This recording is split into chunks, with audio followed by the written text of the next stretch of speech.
Hi friends, ഇന്ന് ഞാൻ വന്നിട്ടുള്ളത് നല്ല കിഡിലൻ ടേസ്റ്റിൽ തയ്യാറാക്കി എടുത്തിട്ടുള്ള ഒരു അടിപൊളി സേമിയ പായസത്തിൻ്റെ റെസിപ്പി ആയിട്ടാണ്. അപ്പോൾ വീഡിയോ നിങ്ങൾ മുഴുവൻ സ്കിപ്പ് ചെയ്യാതെ കണ്ടിട്ട് ഒന്ന് സപ്പോർട്ട് ചെയ്യണം. അതുപോലെ തന്നെ സബ്സ്ക്രൈബ് ചെയ്ത എല്ലാവരും വീഡിയോ ഒന്ന് കണ്ട് സപ്പോർട്ട് ചെയ്യണം കേട്ടോ. അപ്പോൾ അതെങ്ങനെയാണ് തയ്യാറാക്കുന്നതെന്ന് നോക്കാം. ഞാൻ ഇതവിടെ ഒരു പാത്രം സ്റ്റൗവിലേക്ക് വെച്ച് കൊടുത്ത് ചൂടായി വരുന്ന സമയത്ത് നമുക്കിതിലേക്ക് 2 ടീസ്പൂൺ നെയ്യ് ഒഴിച്ചു കൊടുക്കാം. ഇനി നമുക്കിതിലേക്ക് സേമിയ ചേർത്ത് കൊടുക്കാം. ഞാൻ ഇവിടെ 1 കപ്പ് സേമിയാട്ടോ എടുത്തിട്ടുള്ളത്. ഇത് ഗോതമ്പിൻ്റെ സേമിയാണ് എടുത്തിട്ടുള്ളത്. ഇതിലേക്ക് ചേർത്ത് കൊടുത്തിട്ട് നല്ലതുപോലെ തന്നെ നമുക്കൊന്ന് വറുത്തെടുക്കണം. മീഡിയം ഫ്ലെയിമിലിട്ടിട്ട് വറുത്തെടുത്താൽ മതി കേട്ടോ. അങ്ങനെ ഇതാ നമ്മുടെ സേമിയല്ല ഇവിടെ നല്ലതുപോലെ തന്നെ ഒന്ന് കളറൊക്കെ മാറി വന്നിട്ടുണ്ട്. ഇതാ നന്നായിട്ട് തന്നെ ഗോൾഡ് കളറായിട്ട് വന്നിട്ടുണ്ട്. ഇനി നമുക്കിതിലേക്ക് വേവിച്ചെടുക്കാൻ ആവശ്യത്തിനുള്ള വെള്ളം ഒഴിച്ചു കൊടുക്കാം. ഞാൻ ഇവിടെ 2 കപ്പ് വെള്ളം കേട്ടോ ഒഴിച്ചു കൊടുത്തിട്ടുള്ളത്. ഇത് അത്യാവശ്യം വേവുണ്ട്. നമ്മുടെ മറ്റ് സേമിയയില്ലേ അതുപോലെയല്ല കേട്ടോ, ഒരിത്തിരി വേവ് ഇതിന് കൂടുതലാണ്. അങ്ങനെ ഇതാ 2 കപ്പ് വെള്ളം കൂടി ഒഴിച്ചു കൊടുത്തതിന് ശേഷം നല്ലതുപോലെ നമുക്കിത് മിക്സ് ചെയ്തെടുക്കാം. ഇനി ഇത് വെന്ത് വരുന്നത് വരെ നമുക്ക് വെയിറ്റ് ചെയ്യാം. അങ്ങനെ ഇതാ നമ്മുടെ സേമിയെല്ലാം നന്നായിട്ട് വെന്ത് വരാൻ തുടങ്ങിയിട്ടുണ്ട്. നന്നായിട്ട് ഇതാ വെള്ളമൊക്കെ വറ്റി വന്നിട്ടുണ്ട്.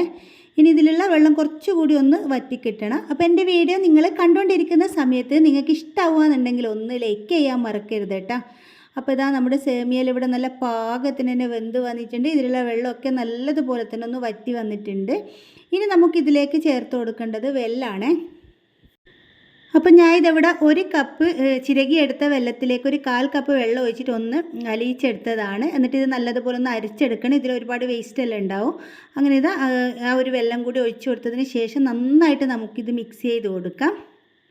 എന്നിട്ട് നമ്മൾ ആ വെള്ളം അലിയിച്ചെടുത്തിട്ടുള്ള ആ ഒരു പാത്രത്തിൽ 1/2 കപ്പ് ചൂടുവെള്ളം കൂടി ഒഴിച്ചിട്ട് ഞാനിതാ ഇതിലേക്ക് ഒഴിച്ചു കൊടുക്കുന്നുണ്ട്.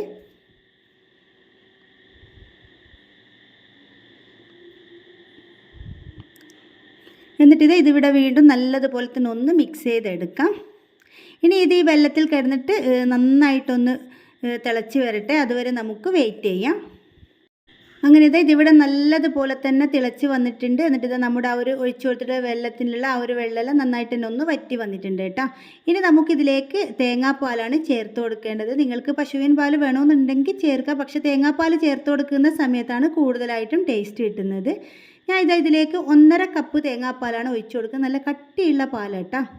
എന്നിട്ട് ഇതിവിടെ നല്ലതുപോലെ തന്നെ നമുക്ക് മിക്സ് ചെയ്തെടുക്കാം.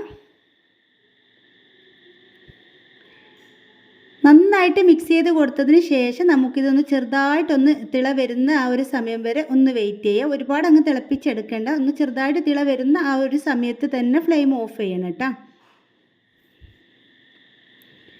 അപ്പോൾ ഇതിവിടെ ചെറുതായിട്ടൊന്ന് തിളച്ച് വരാൻ തുടങ്ങിയിട്ടുണ്ട്. ഞാൻ ഇതിൻ്റെ ഫ്ലെയിം ഇതവിടെ ഓഫ് ചെയ്ത് കൊടുത്ത് എന്നിട്ട് ഇതിലേക്ക് ഒരു 2-3 ഏലക്കായ ഒന്ന് ചതച്ചിട്ട് അതിൻ്റെ കുരു മാത്രം എടുത്തിട്ട് ചതച്ചിട്ട് ചേർത്ത് കൊടുക്കുന്നുണ്ട്. ഒപ്പം തന്നെ മധുരമൊക്കെ ഒന്ന് ബാലൻസ് ചെയ്യാൻ വേണ്ടി ഒരിത്തിരി ഉപ്പ് കൂടി ഇട്ട് കൊടുത്തിട്ടുണ്ട്. എന്നിട്ട് ഇത് നല്ലതുപോലെ ഒന്ന് മിക്സ് ചെയ്തെടുക്കാം. ഇനി ഇതിവിടെ നല്ലതുപോലെ ഒന്ന് മിക്സ് ചെയ്ത് കൊടുത്തതിന് ശേഷം നമുക്കിത് മൂടി വെച്ച് കൊടുക്കാം. ഒരു അരമണിക്കൂറിന് ശേഷം നമുക്ക് തിരിച്ചു വരാം. അപ്പോൾ ഇതിവിടെ മൂടി വെച്ച് കൊടുത്തിട്ട് അരമണിക്കൂർ കഴിഞ്ഞിട്ടുണ്ട്. നമ്മളെപ്പോഴും പായസം തയ്യാറാക്കി കഴിഞ്ഞാൽ ഒരു അരമണിക്കൂറെങ്കിലും ഒന്ന് റെസ്റ്റ് ചെയ്യാനായിട്ട് വെക്കണം കേട്ടോ. അങ്ങനെ ആകുമ്പോൾ ഇതെല്ലാം നന്നായിട്ടൊന്ന് സെറ്റായി കിട്ടും. നമ്മുടെ പായസം ഇതിവിടെ ഇപ്പം നല്ലതുപോലെ തന്നെ ഒന്ന് സെറ്റായി വന്നിട്ടുണ്ട്. അപ്പോൾ ഇതുപോലെ നിങ്ങൾ സേമിയ പായസം തയ്യാറാക്കിയിട്ടില്ലെങ്കിൽ ഒരു പ്രാവശ്യമെങ്കിലും ഒന്ന് തയ്യാറാക്കി നോക്കണം കേട്ടോ. നല്ല അടിപൊളി ടേസ്റ്റും സ്മെല്ലും ഒക്കെയാണ്.